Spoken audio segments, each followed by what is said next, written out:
Ушул жылдын 8 февралында Кыргыз Республикасынын мыйзамдарына инвентаризация жүргүзүү жөнүндөгү президенттин указын ишке ашыруу максатында Кыргыз өкмөтүнүн буйругу менен ведомстволор аралык эксперттик топ түзүлгөн. Ведомстволор аралык эксперттик топ укук тармактары боюнча Кыргыз Республикасынын кабыл алынган концепцияларынын, стратегияларынын, программаларынын жана мыйзамдарынын, Кыргыз Республикасынын конституциясына, социалдык адилеттүүлүк жана өнөктөштүк, зарылдык, максатка ылайыктуулук жана натыйжалуулук, предметти жөнгө салуунун жетиштүүлүгү, укуктагы ички карама каршылыктарды жана коллизияларды, боштуктарды жоюу принциптерине шайкеш келүүсүнө инвентаризация жүргүзүп, анын жыйынтыгы боюнча аныкталган шайкешсиздиктерди жоюуга багытталган сунуштарды киргизет. Мыйзамдарга инвентаризация жүргүзүү боюнча өз ишинин алкагында мамлекеттик органдардын пикирлерин эске алуу менен 6 айлык мөөнөттө көрсөтүлгөн критерийлерге жооп берүүчү, ошондой эле укуктук вакуумду алып салуучу, жаңы мыйзамдарды кабыл алуу жана алардын күчүнө кирүүсү тууралуу сунуштарды иштеп чыгат.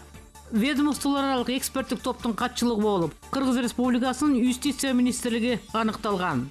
Буга байланыштуу аталган иштин жүрүшү жөнүндө айтып берүүсүн өтүнүп, Юстиция министринин орун басары Смоналиев Кынатбек Мойнокушка кайрылдык. Кыргыз Республикасынын мыйзамдарын инвентаризациялоо боюнча ведомстволор аралык эксперттик топ түзүлгөн экен. Айтыңызчы, бул эмне зарылчылык болду? Эмнен улам ушундай болуп атат?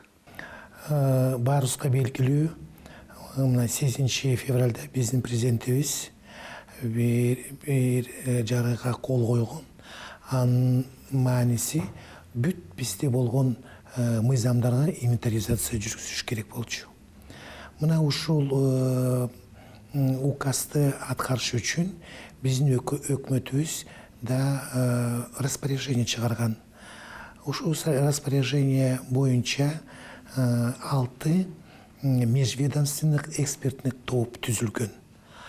Ар кай тараптан бул билим берүү тараптан, бул госстроительство боюнча жана башка тараптардан да эмне себепте ал деген бул бизге бүгүнкү чейин кандай бир мыйзамдар болсо ошолорду инвентаризация жүргүзүү.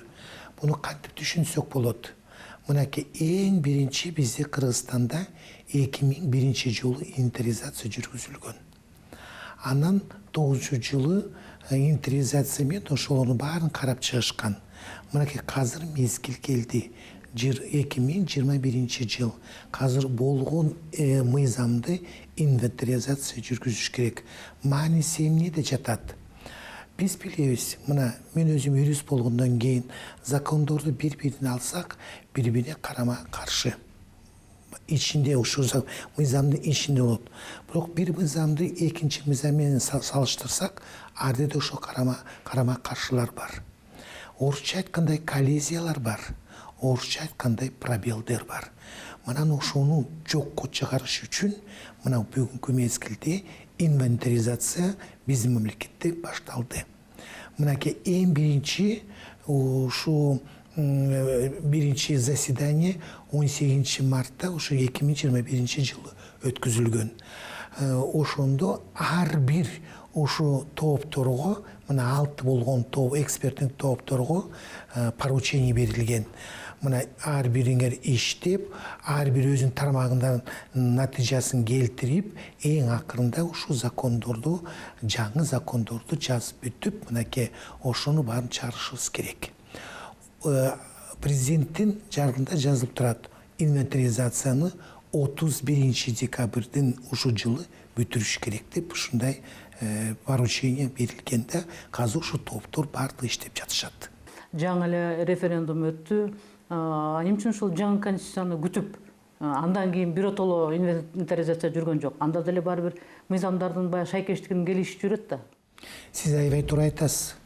Бирок инвентаризация менен мына жаңы референдумга адамдар барган ошо кабыл алынабы, кабыл алынбайбы бул конституция, бул эч кандай биз тиешеси жок. Эмне себепте биз мен айтып атпаймынбы, инвентаризация бул биринчи суроо, конституция бул экинчи бул экинчи деп атат.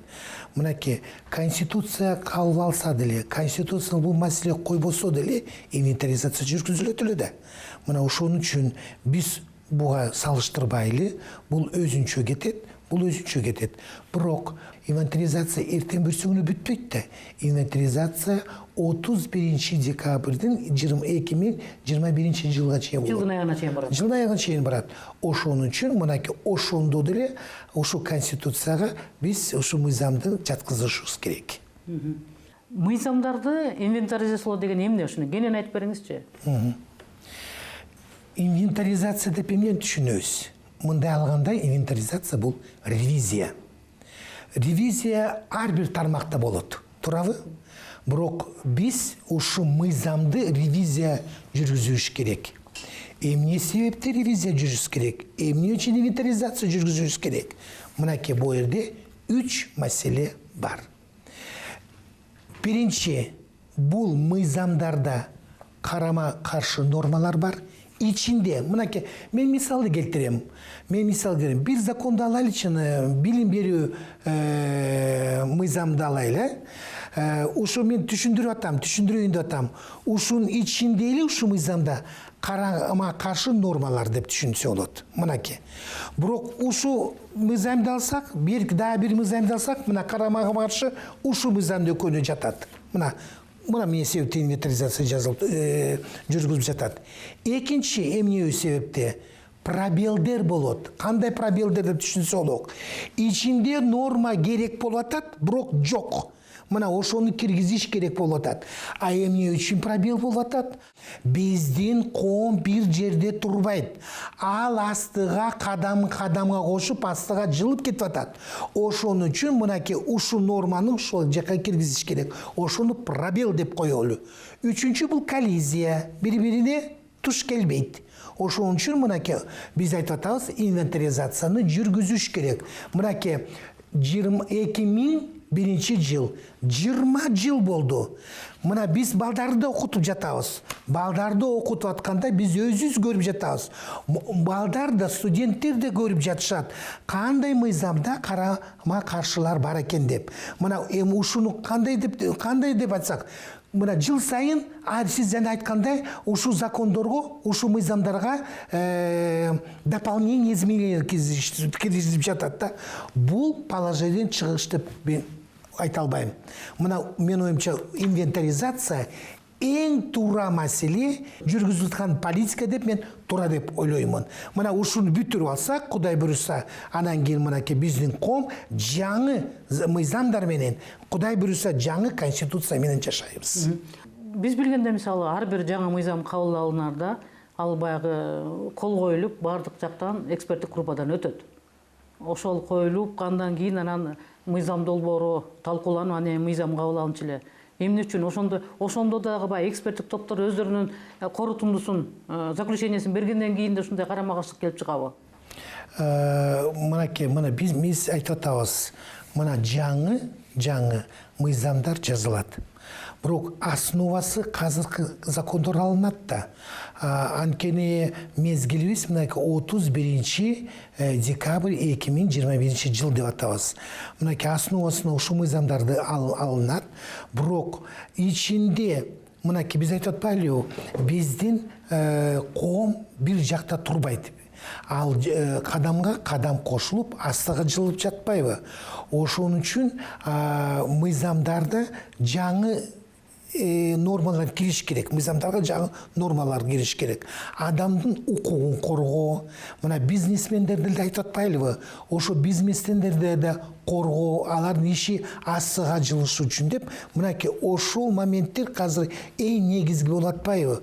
Мына ошол деле бизге эң негизги болуп атат, ушу жаңы мыйзамды жазыш үчүн. Демек, кандай гана болбосун, ал кабыл алына турган мыйзамдар учурунда канчалык эксперттик топтун корутундусун албасын, баары бир өзгөрүүлөр талап кылынат экен да. Талап кылынат. Анткени биз айтып атпайлыбы, биздин коом бир жерде турган жок. Коом астыга жылып баратат.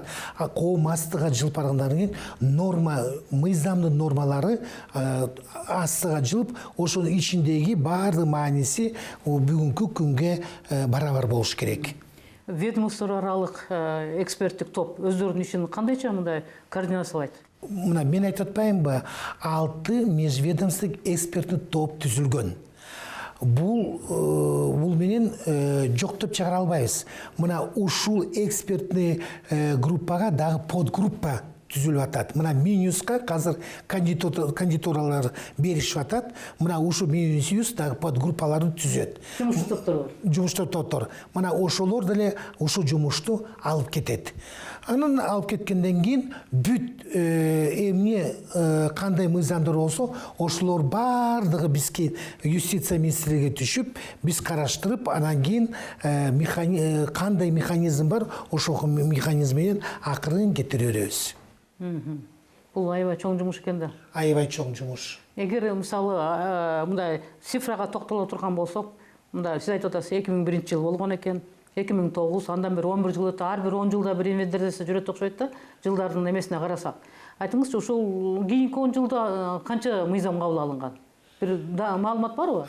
Мынакей азыр мезгилге айтсак, мынакей 4000ден ашык мыйзамдар бар. Бирок мыйзамдардын да ар түрлүү мыйзамдар бар да, цельный деп коебуз. Азыркы мезгилде 400дөй мыйзамдар, аны цельный деп атабыз, ошолор инвентаризация жаткызылат. Калгандар болбойт. Анткени алар мыйзамдар мындай ар бир тармакты регулировать кылбайт да. Ошон үчүн 400 алсак, ошо 400тү биз инвентаризация жаткызып жатабыз. Инвентаризация жүрүшүндө кандай кыйынчылык болушу ыктымал? Мурда практиканы карасаңыздар эмне болуптур? Эми практика болгондон кийин 2001-жыл болгондо эле инвентаризация жүзүлүп аягына чыгышкан. Мен оюмча эми профессионалдуу, эң азыркы түшүнгөн юристтер кирсе, жана коомдук ишмер кирет деп атпайлыбы?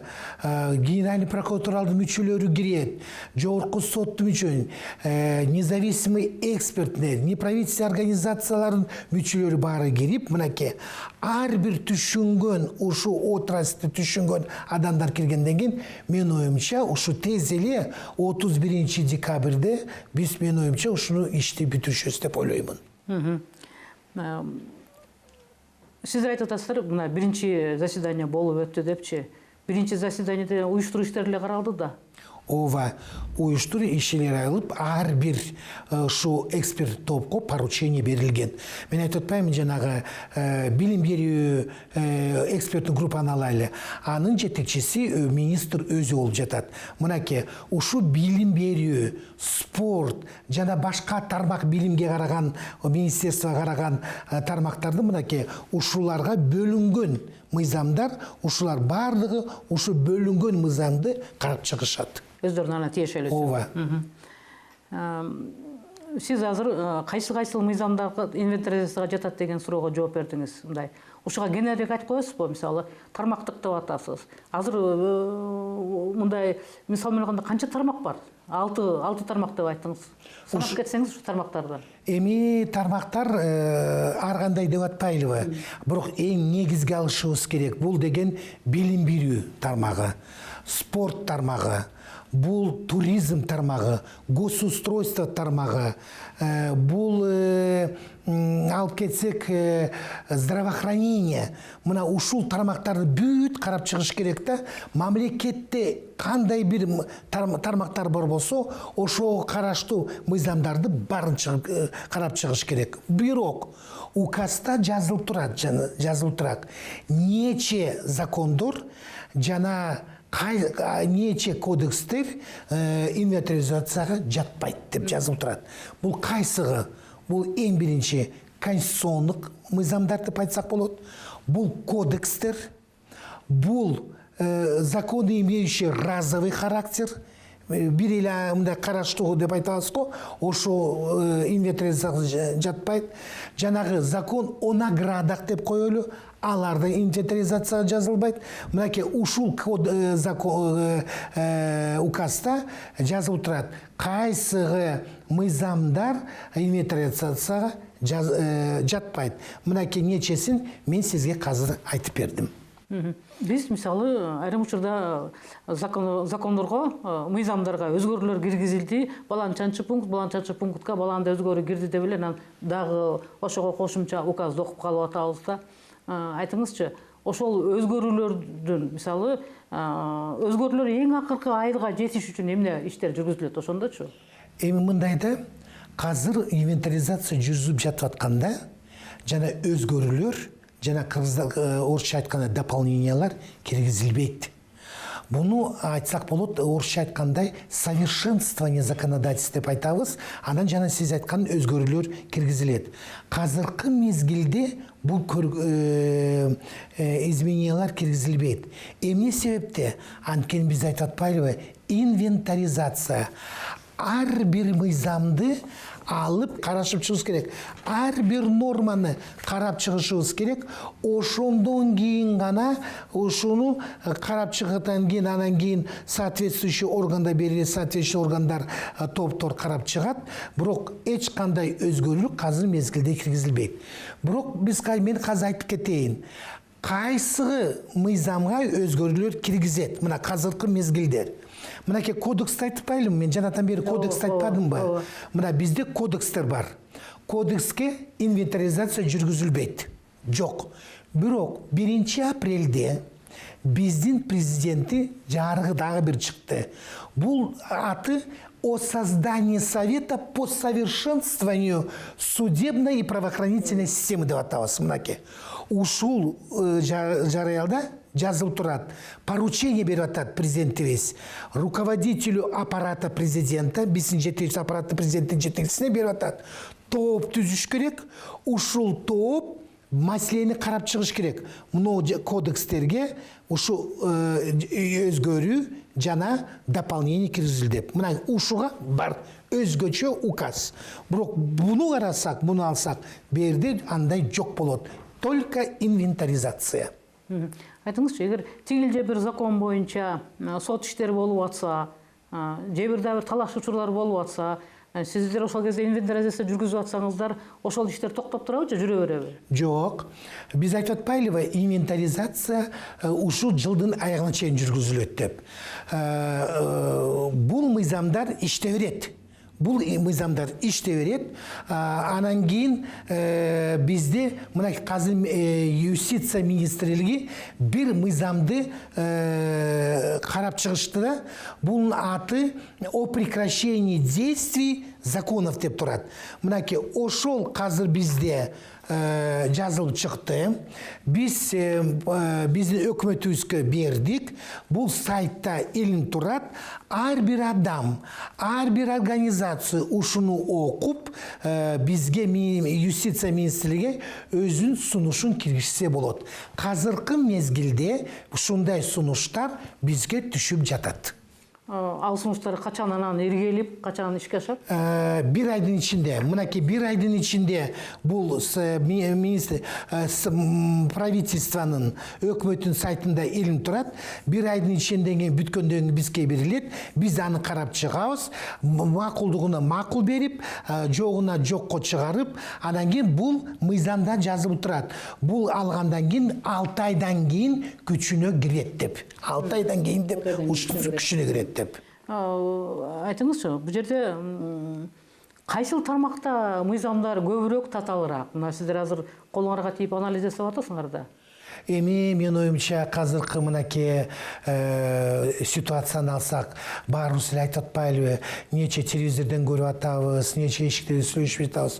Бул эң биринчи адамдын укугун коргоо. Адамдын укугун коргоо деп мынакей азыркы мезгилде биздин президентибиз айтып атат. Анан экинчиден жанагы биздин бизнес деп атабыз. Мынакей ушул бизнеске бизге жол ачып беришибиз керек. Анткени бизнес тармагы аябай татаал болуп атпайбы?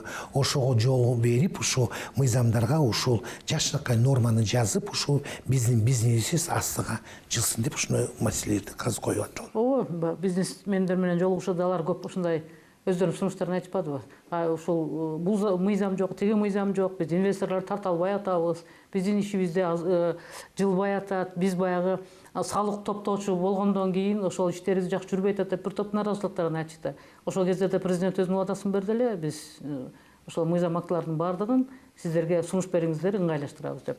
Анан дагы бир суроода айтыңызчы,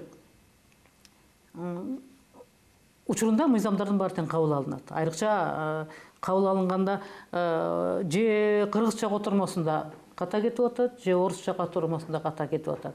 Инвентаризация учурунда ушул которулганы, котормо маселесине көңүл бурулабы? Албетте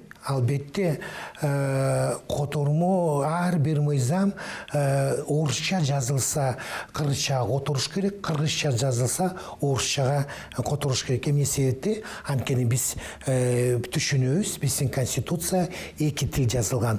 Бул эң мамлекеттин тили бул кыргыз тили деп айтабыз.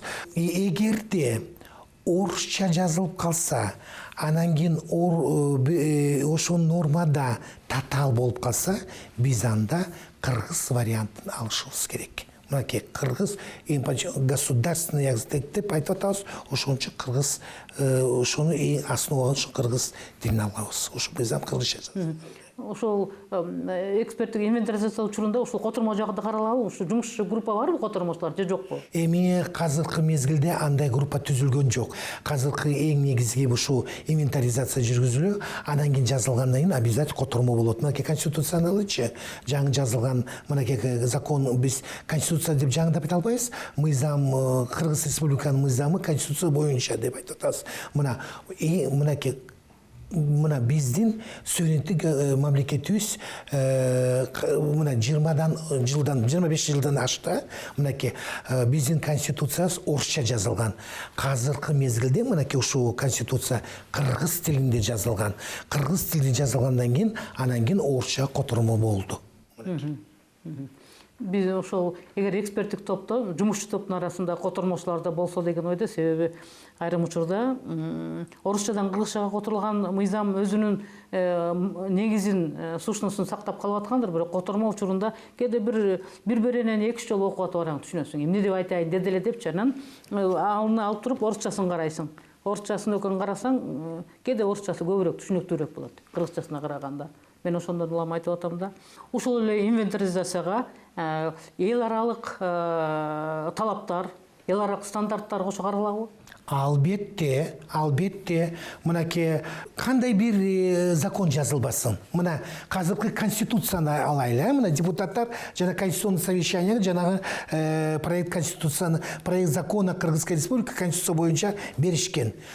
Эң негизги бул деген ушу основаны мыйзам жазылып аткандан эң негизинде конституция кабыл атат. А бул конституция жазылып атканда эл аралык жанагы келишмелер, жанагы жогорку кеңеште ошо келишмелерге ратификация болунган, обязательно ошолорду биз учитывать кылынат.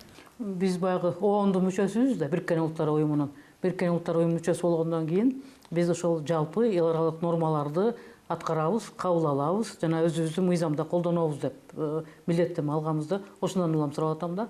Туура айтып атасыз, ошон үчүн мен жана айтып кетпедимби, бул обязательно жазылып атканда учитывать кылабыз.